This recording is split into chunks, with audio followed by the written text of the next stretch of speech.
Story, an air tragedy out of Asia. Airplane goes down the other night. They still, from what I'm seeing right now, still have not found Flight 8501. But I'm wondering what happens here, because now you've got all of these people, the family members that are at the airport, and they're holding out hope that somehow, some way, that their family members have survived. And I feel bad. You know, I don't want to dampen anybody's spirits, but the reality is you pretty much know what's happened. How do you deal with those people? What is happening with those people? I wanted to bring in a very interesting fellow. His name is Ken Jenkins, and he is an aviation crisis consultant. Ken, welcome into the show. How are you? I'm good, thank you. All right, I'm glad you could be here. This is interesting because, you know, we always talk about, well, what happened to the airplane? You know, it left the radar. We never found it. You know, here's the potential scenarios.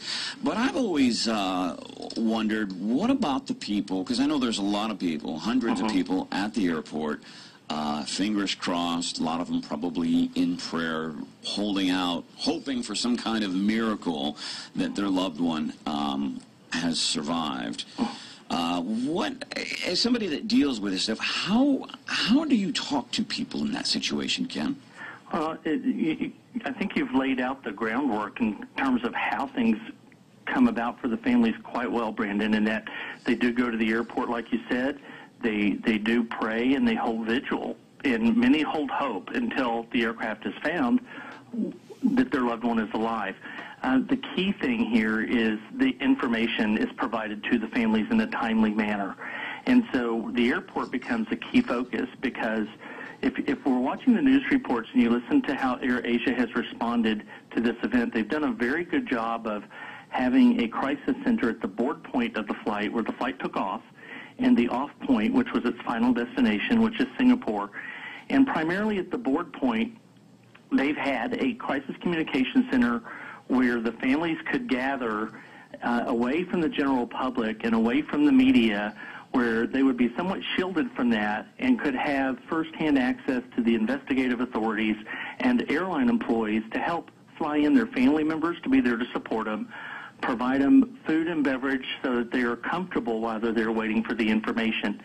And until that aircraft is found, you will run the gamut. A family, some will hold out hope. Others are, as you said in the introduction, it appears the plane's gone down. And they're already there. They're just waiting for the confirmation.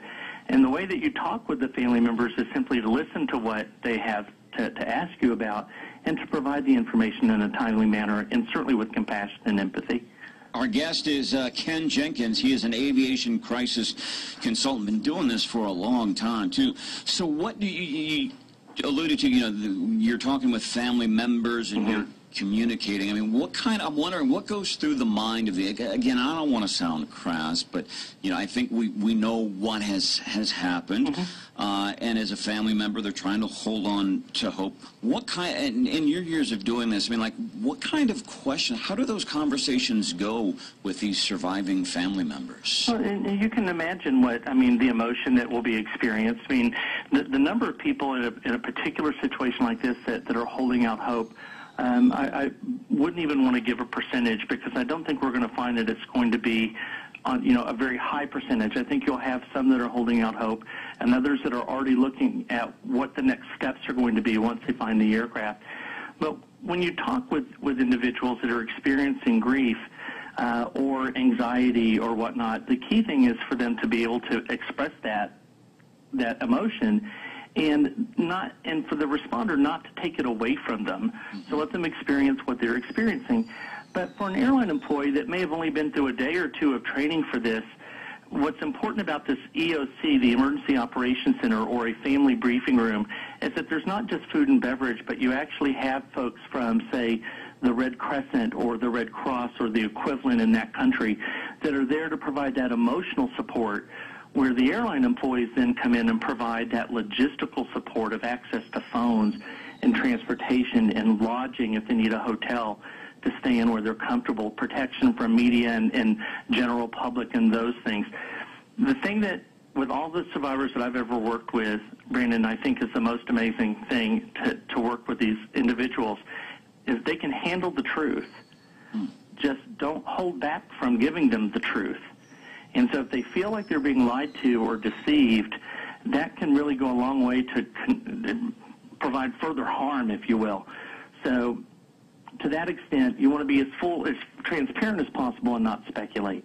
Wow, that's interesting. And before I let you go, personally, that's got to be tough on you when you're, and I know there's a lot of folks that deal with different types of crises, but what is that like on you when you're sitting in a room full of people that are experiencing immense grief? How do you deal with that?